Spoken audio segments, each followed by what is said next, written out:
If you like the idea of money actually staying in your pocket or in your wallet or your bank account, this is definitely not the video for you, because we're going to be talking about some pretty expensive action figures, or I should say they're not that expensive. I should say they're way more expensive than they were at regular retail, and I think this is an absolute joke. So if you guys haven't really been paying attention, Walmart decided to do just a random restock of retro carded animated Marvel Legends action figures. It was like a brand new display that they decided to throw in to random Walmarts across the states, and they offered a bunch of new Marvel Legends action figures. I think some new G.I. Joes, some new Black Series, some new Mattel, a little bit of everything. These displays slash racks actually did look pretty well put together. There were some little intricate kind of like dial sets built into the rack, and then they had like little action figures displayed in there, whether it was like Black Series, they had some Marvel Legends, they had some Transformers, some G.I. Joes, so on and so forth. And then they had some giant cardboard signs on top that essentially just demonstrated everything that was there on the rack. It was really cool. As I said, they were pretty intricate, they were really well put together, and it's rare to see regular retail stores put this much emphasis on brand new action figure or some brand new action figure lines, but they went above and beyond. And as I mentioned earlier, on top of all the stuff that they already had on display, they decided to restock a lot of the animated Marvel Legends action figures. They had the Jameson figure, they had the retro carded Marvel Legends Rhino, and then they had the retro carded Sandman. All of these were available at essentially retail, or as close as you can get to retail nowadays. So the retro Rhino was going for $40, the Jameson figure was going for about like $25, and then the Sandman was going for roughly about the same price point. I guess it depends on which state you live in, but they were supposed to retail for about $25. Now there was a tiny little window where you could actually pick up these figures online through Walmart. They completely sold out online pretty easily, and then eventually you could find these in store. Now personally, I haven't been able to find any of these in person. I've actually found a couple of the displays, but I have not been able to find any of the figures. Interestingly enough, at the racks are completely empty by the time that I get there. But I just think this entire situation was absolutely hilarious, because there was a time when we finally got some restock of some highly coveted retro carded action figures, and I do believe that this was done in order to keep the knockoff market off balance, because there was a time when a lot of people were just going to AliExpress and a lot of these like overseas knockoff manufacturers and just purchasing a lot of the retro carded action figures through them, because they were much more affordable and they were very difficult to find in person now, the authentic ones anyways. And so Hasbro decided to double dip here. They went above and beyond here. I think they did something for the consumer base, because they realized that there was still a ton of demand for these figures. Now, we still haven't seen the Spider-Man, the retro carded Spider-Man, the symbiote, so on and so forth. A lot of those retro carded figures from the animated series have actually garnered quite a bit of a following, so it definitely makes sense for them to kind of go back in there and continue dipping or double dipping with these particular figures. But so far, as I said, you have Jameson, you have Rhino, you have Sandman. But as I mentioned, the scalpers, the action figure flippers are always ahead of the curve, and they were able to pick up all of these, at least from what I can see here locally. And I checked eBay just out of curiosity. Jameson is already starting at about like mid 40s. Sandman is also going for about like mid 40s. And then the retro carded Rhino is going for about like mid 60s, depending on, again, the seller and where they're located and things of that nature. That's with shipping and, you know, fees included. It's kind of crazy. I mean, we had a slight little window for us to kind of restock on these, especially for new collectors or people that are just jumping into the hobby.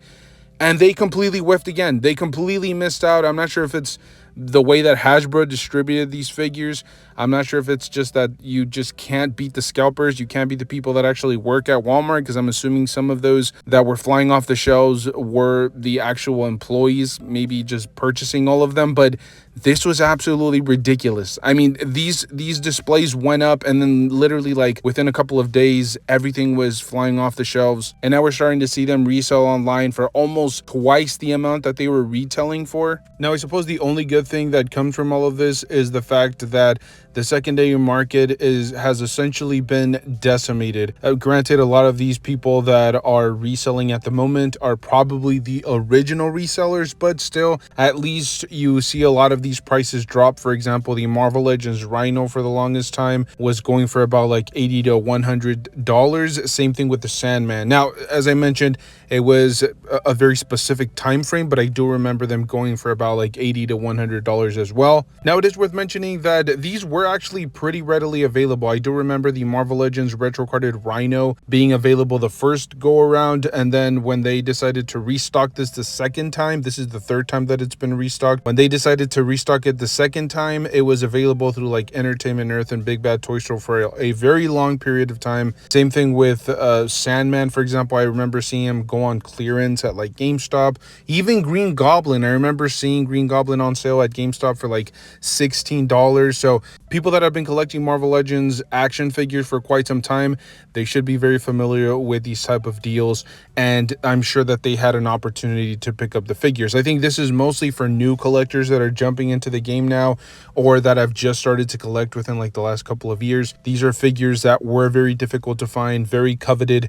They had a second chance, a second opportunity, but unfortunately scalpers just jumped on this incredibly quickly, and now, as I mentioned, you're probably having to pay about twice as much for these collectibles, and which is still better than it was like a few years ago, because as I mentioned, some of these were going for close to triple digits, but still a new collector should not have to pay that price point. The real question, I suppose, is what's the solution to this problem?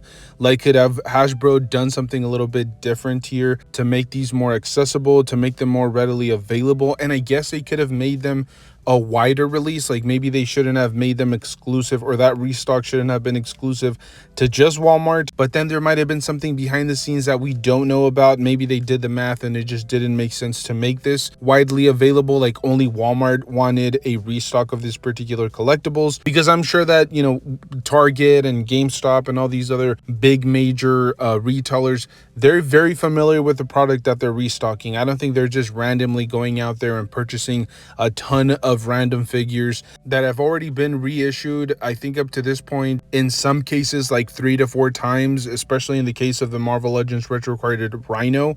What's crazy is that Rhino is completely dated. Like, I think that figure is easily close to 10 years old. Like, we need an updated version of that Rhino like yesterday. Same thing with Sandman. I think it's about time we got a new Marvel Legends Sandman. Only time will tell if we're actually able to get something like that. But as I mentioned, if you're a new collector, this is a really bad look, I think, for the community, because it makes it seem like all of these action figures are very difficult to find, when in reality, I think there are a decent amount of collectibles that sell out very quickly online. But for the most part, if there's a collectible that you're really interested in, you should be, if you put forth some effort, I mean, just like bare minimum, you should be able to find it like at your local Walmart or Target. But as I mentioned, from time to time, there will be stuff that just flies off the shelves, and you're stuck either having to pay secondary market or having to go to multiple different stores to try to find these action figures. Regardless, hopefully, I think the best thing that can happen at this point is let's not support these scalpers. Let's not support these action figure flippers.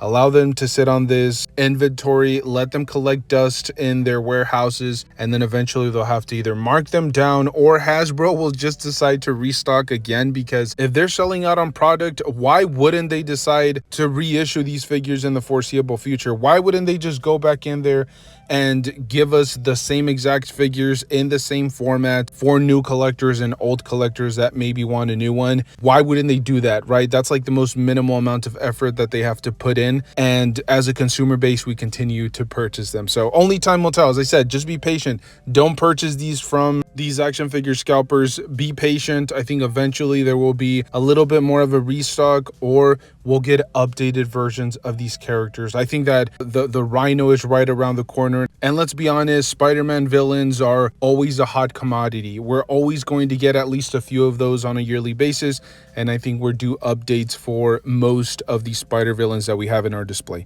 But this is just my personal opinion, my personal take. Let me know your thoughts down below. Were you able to find any of these displays yourselves in person? Were you able to pre-order any of these restocked action figures? I'm very curious to see what the entire community feels about this situation. As always, thank you guys so much for tuning in. Make sure to stay tuned. We're uploading on a daily basis. I'm going to try to vary the content a little bit more. It feels like we've been falling into a little bit of a monotonous trend. I don't like that. We'll switch it up. We'll do something a little bit crazier, a little bit more unique to the channel. So thank you guys for tuning in. Stay safe out there. Make sure to enjoy the hobby. Go out there hunting. See if you can find any killer deals, any new action figures in person. There's nothing more satisfying than hunting down a collectible that you really want. So enjoy the hobby, and I'll see you guys in the next one. Thank you.